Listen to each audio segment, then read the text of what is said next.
Hello and welcome back to another yoga tutorial. The pose we're going to focus on today is Supta Padangustasana, reclining hand to big toe pose. I'm going to show you the first positioning of this pose as you would see it in a magazine or a book, the traditional way if you don't have any handicap at all. So for a person with a normal lumbar curve, your hamstrings are in good shape, and you're a pretty flexible person. However, you may need a strap even if you're flexible, depending on the length of your arm. The shorter your arm, the harder it will be to reach your foot. Okay, so starting off, we'll just have these two props here. You can use a strap that is stretchy or a strap that is one of these cotton straps. Okay, so bring yourself down onto the floor. If you have a very big curve in your back, lengthen your back. Otherwise, you're going to let your natural curve come into this pose.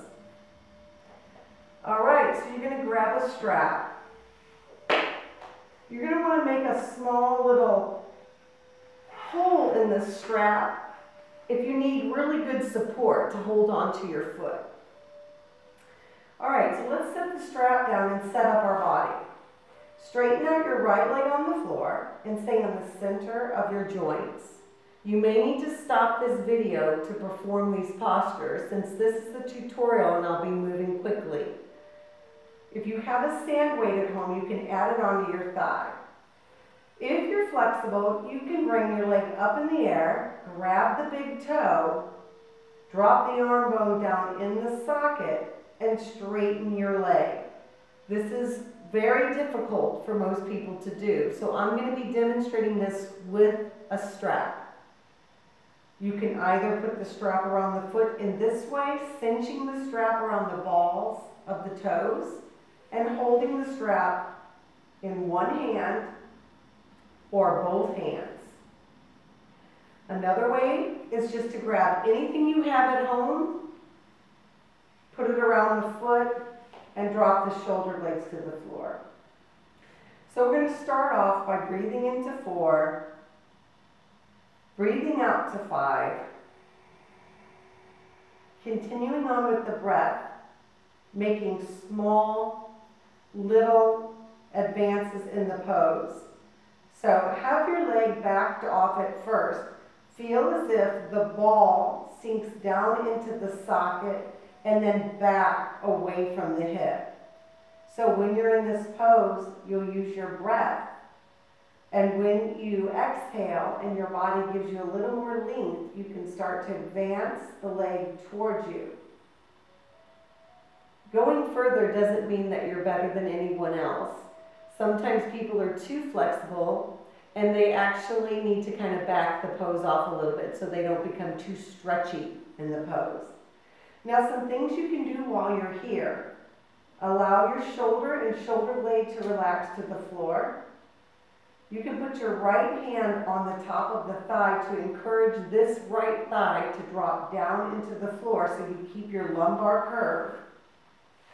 You can also switch hands with the strap and take your left thumb, like the letter L, into the crease of your left thigh and soften the groin, creating space between this leg bone and the hip socket.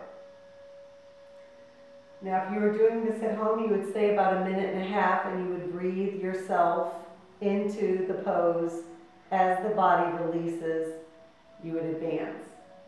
All right, now moving on to the side.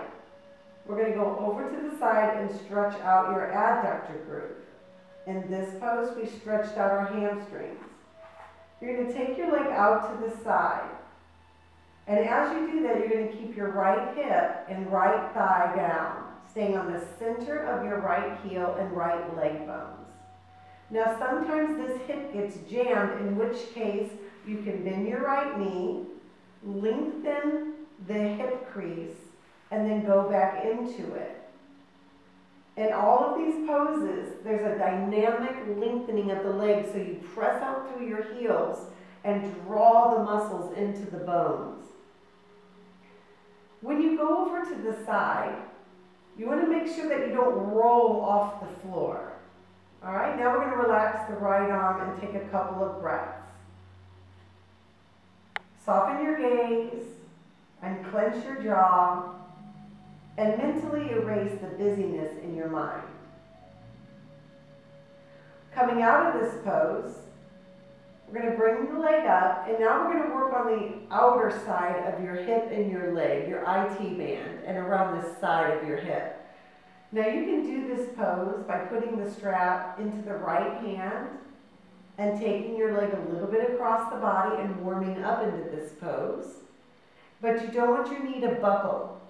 So straighten your leg dynamically, and then you start to bring your leg across. Now some people enjoy bringing this into a twist. So you can bend your right knee, lift your hips up, and come over to your right hip and stack your hips. In this one, you draw the four corners of your kneecaps up, press out through your heel, level off the toes, and then open your chest up, broadening the upper chest to the floor. Okay? So you breathe here. If the effort ever overrides your ability to relax, then adjust the pose to one of the easier versions I'm going to show you in a minute. Now let's just run through this on the other side quickly. Stretch this leg all the way to the floor. Realign your pelvis so that you have a very neutral curve. Drop the left hip down to the floor. Strap up the right leg. Back it off. Gradually work it up. Drop your shoulder blades. Squeeze the muscles to the bones, hugging the bones. Going out to the side, you can use your left hand to remind the thigh and the hip to stay grounded. And then going over to the side, relaxing your shoulders, pressing through the heel. Remember to create space in the hip if you need to. Then coming up, now like I say, you would stay in these for a while. I'm just running through them. You're going to take the top leg across the body, level out the foot, dynamically straighten the leg, and lengthen the leg, stretching out here. You can bend the bottom knee, shift all the way over, stacking your hips, and then opening your chest and going into a twist. Okay, I want to show you an adjustment you can make. It's a little complicated, but I'm going to show you why I think it's important. Most people are very tight in the front of their groins and in their hips. And this adjustment I'm going to show you is a way when you're doing this pose and you're bringing your leg up in the air, for people who are already tight here, this bone and this bone jam together. So this thing that I'm going to show you in a minute is going to lengthen this leg that way, creating space in your hip, because everybody needs circulation to feed the, to get synovial fluid production in the hip for the cartilage to stay healthy. So anyways, I'm going to show you what this looks like, and you can try this at home to stop the video and try it.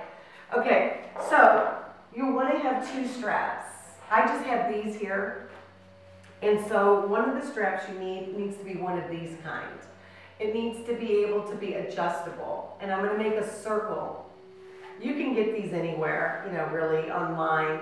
And it's just called a D-ring strap. So I'm making my circle. I already made it into a circle, but I'm going to make it as big, as long as my legs. So, and you can play around with this because it's different for everybody. But basically from my hip joint down, to my ankle. That's roughly where I need it to be. I'm going to use this strap as well to hold in my hands. Okay, so now, say this is the leg that's up in the air and this is the hamstring we're stretching. I'm going to take this strap. I'm keeping this D-ring by me, so if I need to change the length. But I'm not going to put this buckle on me. All right? So, strap this at the top of the thigh, and then take your other leg and press the strap. It'll tangle up, but try not to get tangled up. press that strap away from you, okay? Now it looks like mine's a little tight. I'm just going to loosen it a little bit. I'm just pulling the strap and slacking it off. Okay, so the strap is around my right foot, stretching because it's pulling my leg bone that way. Then this strap, I'm going to use this strap to slowly straighten my leg over time.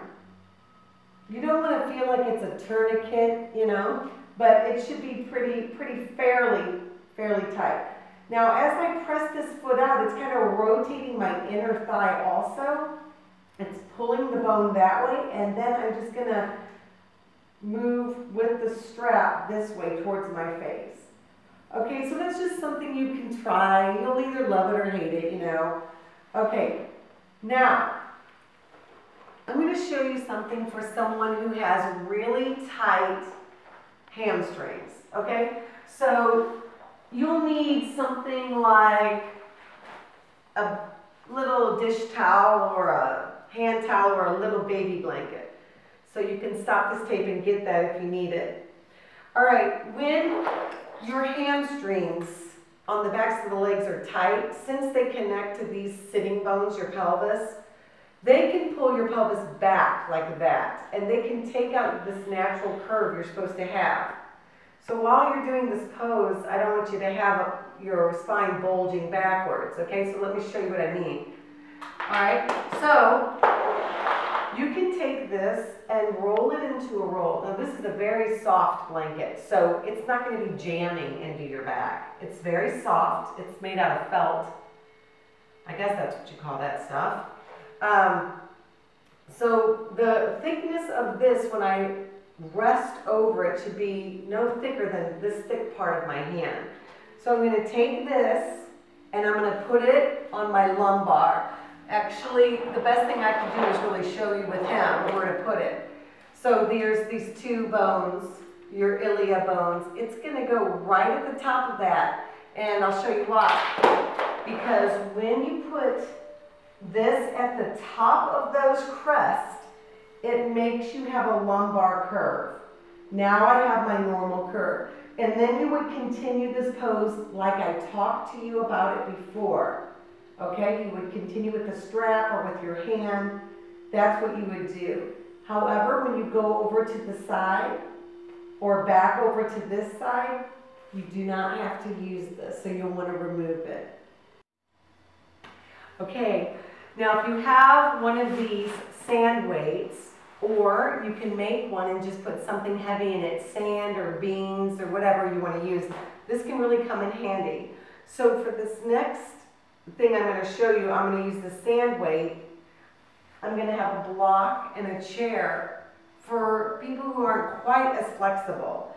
So for this one, you can use the sand weight. I'm just going to show you that first. And what you would do is you would just put it up on the top of the thigh. Just imagine the head of your femur bone just kind of dropping in the socket. And that's what you would do if you were using this.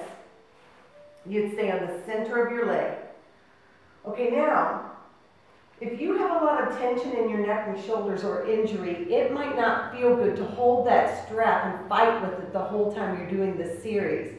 So another thing you can do is you can use a block or pillows off of your couch. Whatever you have at home is fine. And once you open your leg to the side and create space in your hip, you can either use a block, pillows, or you can grab a chair. Now you can still use the strap if you want to, if you're using the block. But if you're going to use the chair, I would try to just hook your leg on that chair somehow that's comfortable, and make sure that you have a nice elongated hip crease. And then rest your chest open. So the collarbones are broad, my shoulder blades are on my back, and now breathe. As you become better at these postures, you'll really start to sync your breath with the posture. Inhaling to 4, exhaling to 6, some kind of breathing technique that is calming to you.